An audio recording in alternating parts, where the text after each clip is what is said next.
Mass ratio. तो J Thomson ने इसको मेजर किया था। J Thomson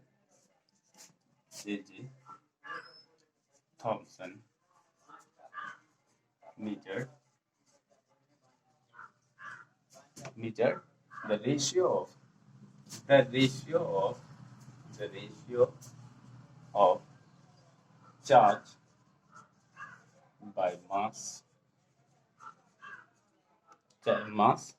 of electron by using, कैसे यूज किया था उसका, cathode ray tube, using cathode ray tube के थ्रू। जो हमने लास्ट क्लास में पढ़ा था कि जे थॉमसन पहले उसने क्या किया, इलेक्ट्रॉन का जो इन्वेंशन है, जो डिस्चार्ज ट्यूब है, वो माइकल फेराडे ने किया और रदरफोर्ड एक एक्सपेरिमेंट किया जिससे हमने इलेक्ट्रॉन को फाइंड किया। उसका नाम इलेक्ट्रॉन उसने नहीं दिया था, बल्कि जे थॉमसन ने उसका नाम इलेक्ट्रॉन दिया था। And applying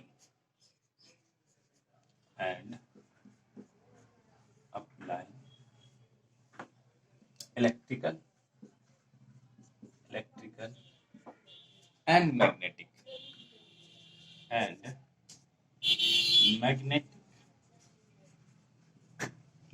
field perpendicular to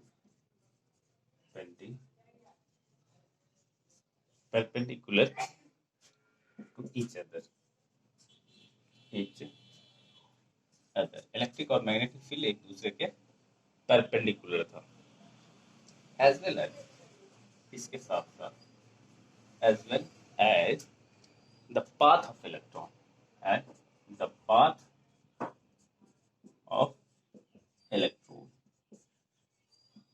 क्या है इसमें, J Thomson measured the ratio of charge by mass of electron का चार्ज और मास का रेशियो किसके through, cathode ray to applying, किस तरह अप्लाई किया था, इलेक्ट्रिक और मैग्नेटिक फील्ड जो कि परपेंडिकुलर ईच अदर था या उसके पाथ ऑफ इलेक्ट्रॉन के परपेंडिकुलर था। ठीक है, इसके थ्रू उन्होंने और उसने एक फाइंड किया डेविएशन। क्या फाइंड किया वो हम लोग देखते हैं। Thomson find the deviation of cathode ray कह सकते हो या इलेक्ट्रॉन कह सकते हो, डेविएशन ऑफ कैथोड रे या पार्टिकल, अभी तक तो उसको पार्टिकल ही माना गया था। Deviation of particle from there path, ठीक है, in presence of electric and magnetic field, but in presence of electric and magnetic field, इसके प्रेजेंस में उन्होंने उसके डेविएशन, और उससे ये पता चला था उसको कि इलेक्ट्रॉन क्या है, निगेटिवली चार्ज है, और जिसको उन्होंने इस पार्टिकल को, जिस पार्टिकल में डेविएशन जो स्ट्रीम ऑफ कैथोड रेज था डिस्चार्ज ट्यूब के अंदर, जो एनोड से कैथोड की तरफ कैथोड से एनोड की तरफ जा रहा था, उसका उन्होंने एक एक्सपेरिमेंट किया। वो एक्सपेरिमेंट क्या था, बेसिकली उसने एक इलेक्ट्रॉन, और यहाँ पे ऐसे बना सकते हो,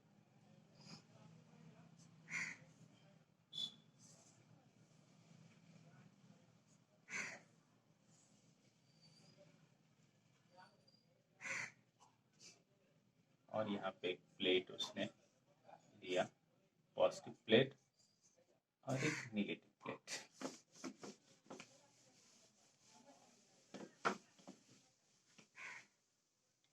और उसने देखा कि ये मैग्नेट है, इलेक्ट्रिक नॉर्थ पोल और साउथ पोल का उसने मैग्नेट लिया, यहाँ से ये बीम ऑफ पार्टिकल मूव कर रहा है, और इसके अंदर उसने डेविएशन क्या देखा इसके अंदर, और यहाँ पे उन्होंने स्क्रीन ले लिया। स्क्रीन के अंदर उसने ये देखा कि ये डेविएट कर रहा है, और उसने ये पॉजिटिव और ये नेगेटिव इलेक्ट्रोड ले लिया। ये क्या है, मैग्नेट है, जहाँ पे मैग्नेटिक फील्ड को फाइंड करेंगे, मैग्नेट, और ये इलेक्ट्रिक फील्ड का ये इलेक्ट्रोड है, राइट। तो यहाँ से उन्होंने देखा कि एक सीधा जा रहा है और एक में डेविएशन आ रहा है, इसको ए मान लेते हैं, इसको बी और इसको सी मान लेते हैं। और उसने इससे कंक्लूजन ये निकाला कि अगर हमारे पास ये इलेक्ट्रॉन, ये रे ऑफ पार्टिकल्स जा रहा है, अगर इसके पास निगेटिव पार्टिकल है तो ये पॉजिटिव की तरफ अट्रैक्ट होगा, तो ये ए पॉइंट पे जा करके अट्रैक्ट हो रहा है। दूसरा ये हो सकता है कि मैग्नेटिक फील्ड की वजह से ये कहाँ जा करके मूव करेगा। अगर इलेक्ट्रिक फील्ड है तो ये निगेटिव पार्टिकल होगा, तभी तो ये पॉजिटिव पार्टिकल की तरफ मूव करा, डेविएट किया। इतना ये डेविएशन जो हुआ किसके वजह से, निगेटिव, ये पॉजिटिव इलेक्ट्रोड है तो ये पॉजिटिव की तरफ मूव करेगा, तो ड्यू टू इलेक्ट्रिक फील्ड की वजह से। और अगर मैग्नेटिक फील्ड हम देते हैं, इसको हटा देते हैं, मैग्नेटिक फील्ड को अगर हम लोग डिसाइड करते हैं, मैग्नेटिक फील्ड में डेविएशन देखते हैं, तो ये निगेटिव है तो ये निगेटिव की तरफ अट्रैक्ट होगा, ठीक है। तो फिर ये सी पॉइंट पे जाकर के डेविएशन दिखता है स्क्रीन पे। और इसको फॉस्फोरेसेंट स्क्रीन ले लिया हमको, फॉस्फोरेसेंट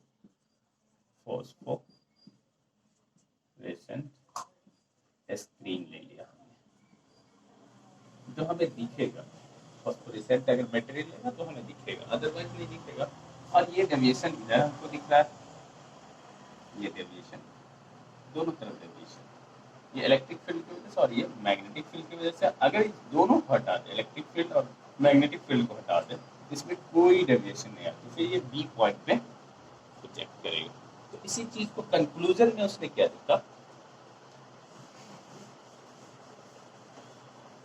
क्या देखा, तो लिख सकता हूँ conclusion.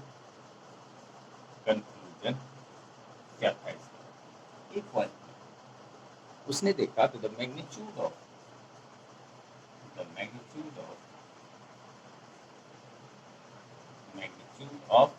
negative magnitude of negative charge on the particle greater,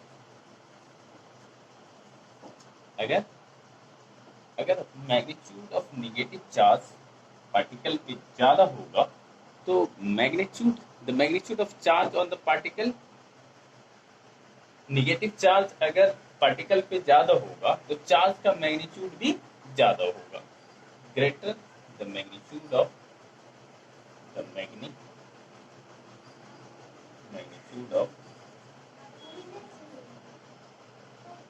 of the charge on the particle। जितना निगेटिव चार्ज होगा उतना ही चार्ज का मैग्नीट्यूड ज्यादा होगा। उस वक्त हम ये चार्ज नहीं जान रहे थे, हम लोग निगेटिव देख रहे थे कि निगेटिव चार्ज का कितना ये है, उस पार्टिकल पे उतना ही चार्ज होगा। Greater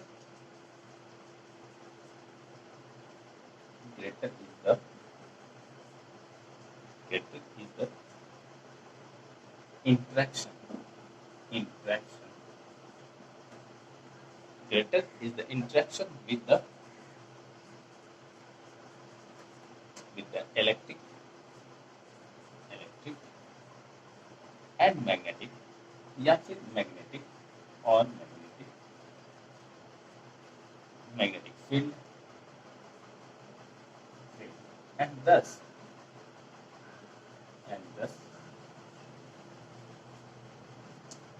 greater is the deflection।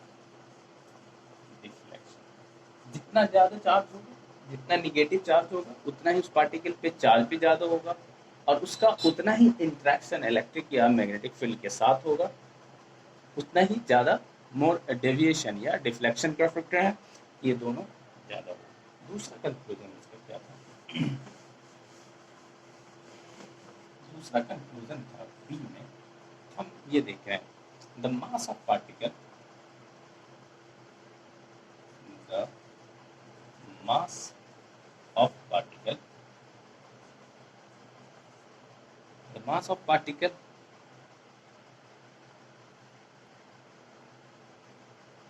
मास से क्या रिलेटेड होगा, जितना लाइटर पार्टिकल होगा उतना ग्रेटर डिफ्लेक्शन होगा। लाइटर पार्टिकल, लाइटर हल्का कोई पार्टिकल होगा तो उसमें deflection high. Lighter the particle, lighter the particle mass के लेवल पे, वो चार्ज के लेवल पे था, ये मास के लेवल पे कि अगर चार्ज ज़्यादा होगा तो ज़्यादा डिफ्लेक्शन होगा, अगर मास हल्का होगा तो उसमें डिफ्लेक्शन भी ज़्यादा होगा। Lighter the particle, particle greater the deflection, greater the deflection, deflection, that means ये क्या हो रहा है, इनवर्सली प्रोपोर्शनल है। मास ऑफ इलेक्ट्रॉन जितना ज़्यादा होगा डिफ्लेक्शन उतना कम होगा, ठीक है। और उसके केस में था, ए के केस में क्या कि जितना उसका चार्ज ज़्यादा होगा उसका डिफ्लेक्शन ज़्यादा, वो डायरेक्टली प्रोपोर्शनल था। बी में सी उसका कंक्लूजन क्या था, जो थॉमसन का E by M ratio, the strength of the electrical, the strength of the electric और मैग्नेटिक फील्ड, जितना स्ट्रेंथ मैग्नेटिक फील्ड का, मैग्नेटिक या स्ट्रेंथ ऑफ द इलेक्ट्रिक और मैग्नेटिक फील्ड, मैग्नेटिक फील्ड, इसके साथ क्या है इसका रिएक्शन। 3-4 लेवल पे हम लोग देखें, एक चार्ज पे, एक मास पे, और तीसरा क्या है इलेक्ट्रिक और मैग्नेटिक फील्ड पे, कि अगर इसके साथ स्ट्रेंथ ऑफ इलेक्ट्रिक और मैग्नेटिक फील्ड के अकॉर्डिंग हम लोग देखेंगे तो उसमें क्या हो सकता है।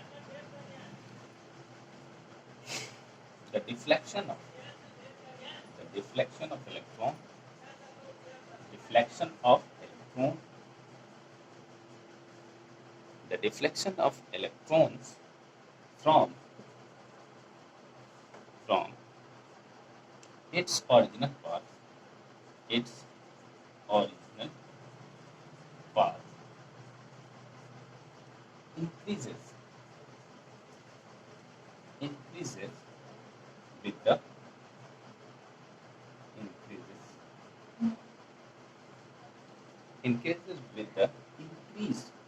with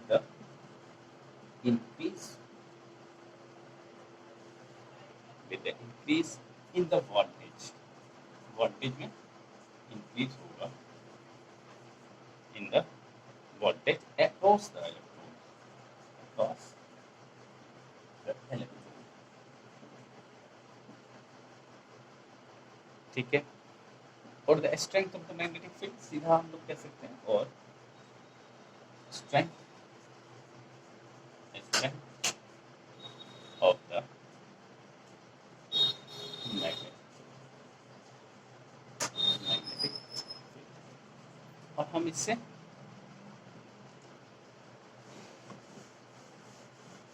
क्या निकाले, अगर हम E बाय चार्ज हो गया, charge by charge of electron divided by mass of electron, mass of electron को अगर हम लोग E by any mass of electron लिखेंगे तो हमारे पास ये बात पता है 1.6 × 10⁻⁹ कूलम इलेक्ट्रॉन पे चार्ज होता है, और इसका चार्ज मास कितना होता है 9.1 × 10⁻31 kg। तो इसकी वैल्यू आ जाएगा 1.75 के आसपास आता है, 1.75 E × 10⁻11 कूलम पर केजी मास, ये हमारा वैल्यू हो जाता है E by M का रेशियो। हमने 3-4 चीजें इसमें देखा, 3-4 चीजों में जो मोस्ट इम्पोर्टेंट चीज था, जो थॉमसन का जो E by M रेशियो का जो एक्सपेरिमेंट था, उसमें 3-4 कि अगर चार्ज बढ़ा दिया जाए, 3-4 चीजें इसको ऐसे याद रखना है कि अगर चार्ज ग्रेटर होगा उसमें डिफ्लेक्शन भी ज़्यादा होगा, डिफ्लेक्शन हाई। दूसरा चीज था कि अगर मास ऑफ इलेक्ट्रॉन ज्यादा होगा तो उसमें डिफ्लेक्शन लो होगा। यही इन्वर्सली प्रोपोर्शनल होगा डिफ्लेक्शन। और इलेक्ट्रिक और मैग्नेटिक फील्ड के साथ भी वही होगा कि जितना स्ट्रेंथ ऑफ इलेक्ट्रिक फील्ड या मैग्नेटिक फील्ड होगा उसमें भी डिफ्लेक्शन उतना ही ज्यादा। इलेक्ट्रोड के बीच इलेक्ट्रिक ई फील्ड और बी फील्ड, मैग्नेटिक फील्ड को हम लोग बी फील्ड कहते हैं। बी मैग्नेटिक फील्ड को इंडिकेट करने। फील्ड का स्ट्रेंथ अगर ज्यादा होगा तो उसमें डिफ्लेक्शन भी ज्यादा होगा। 3-4 पॉइंट हम लोगों ने इसको याद रखा। ये कंक्लूजन था। उसके बाद जो इलेक्ट्रॉन पे जो चार्ज हम लोग 1.6 इंटू 10⁻⁹ कूलम जो जानते हैं, इसको डिफाइन करने के लिए एक नया साइंटिस्ट था, उसका नाम था R.A. मिलिकन। मिलिकन ने एक एक्सपेरिमेंट किया जिसको हम लोग कहते हैं oil drop experiment. Millikan oil drop experiment. ये तो चार्ज मास डिफाइन करने के लिए हमने क्या था, ये जे थॉमसन ने E/m रेशियो निकाला था। R.A. Millikan oil drop experiment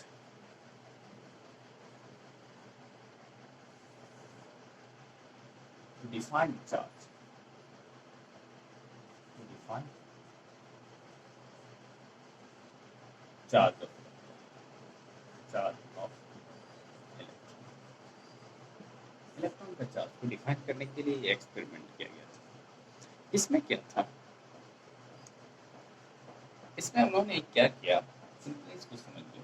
एक उसने एटोमाइजर, एक बीकर टाइप से एटोमाइजर लिया और उसमें उसने क्या किया,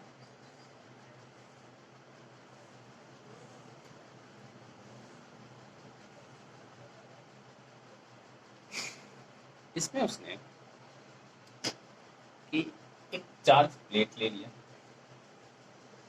क्या है, चार्ज प्लेट, चार्ज प्लेट, ठीक है। चार्ज प्लेट, मान लो इसको इन्होंने पॉजिटिव प्लेट ले लिया, पॉजिटिव प्लेट ले लिया, चार्ज प्लेट। और दूसरा उन्होंने निगेटिव प्लेट ले लिया, चार्ज प्लेट, चार्ज प्लेट, जो कि क्या था, निगेटिव था। ये दो चार्ज, इलेक्ट्रिक फील्ड यहाँ पे क्रिएट हो सकता है इसकी वजह से, चार्ज की वजह से। निगेटिव और पॉजिटिव इलेक्ट्रोड, लाइक इलेक्ट्रोड उन्होंने एक प्लेट ले लिया, ठीक है। और उसके बाद उसने क्या किया, एक एटोमाइजर लिया, ताकि ताकि जो है, और यहाँ से एटोमाइजर एक ले लो,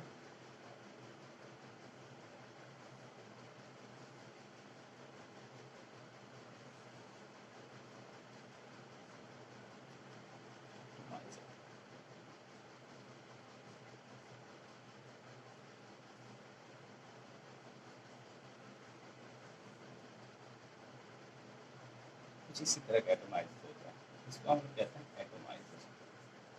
तो एटम की फॉर्म में इसको, यहाँ से एक ऑयल ड्रॉप को, यहाँ से नाम ही लिखा हो ऑयल ड्रॉप, एक ऑयल ड्रॉप को इससे ड्रॉप किया जाता है एटम के फॉर्म में, ताकि लाइक एटम थ्रू इसके अंदर, स्पीकर के अंदर। और यहाँ एक टेलीस्कोप लगा लो, ये क्या है, टेलीस्कोप, देखने के लिए क्या होगा, टेलीस्कोप, ठीक है। और इसके अंदर एक्सरे का भी, ताकि वो आयनाइज हो सके, एक्सरे भी पास किया गया, यहाँ से एक्सरे को पास किया, सबका अलग अलग रोल। उसने क्या किया कि एक ऑयल ड्रॉपलेट्स को यहाँ पे इस एटोमाइजर के थ्रू गिराया, और ये यहाँ पे आकर के रुका हुआ। अब ये सोचो, इसमें एक होल कर दिया गया, यहाँ पे एक होल, ठीक है। ऑयल ड्रॉप, इसको हम लोग पहले क्या है, ऑयल ड्रॉप, इसके साथ ये क्या है, ये चार्ज प्लेट है और इसके बीच में ये आयनाइज हो गया, तो ये चार्ज के रूप में ये यहाँ पे आकर के स्टैटिक हो जाता है, रुक जाता है। इलेक्ट्रिक फील्ड की वजह से ये क्या हो जा रहा है, रुक जा रहा है ड्रॉप्स के बारे में। ये ड्रॉप कैसे रुक सकता है? सिंपल सा एक कॉन्सेप्ट है कि अगर इस पे ये इस ड्रॉप पे, ड्रॉप का अपना एक मास होगा,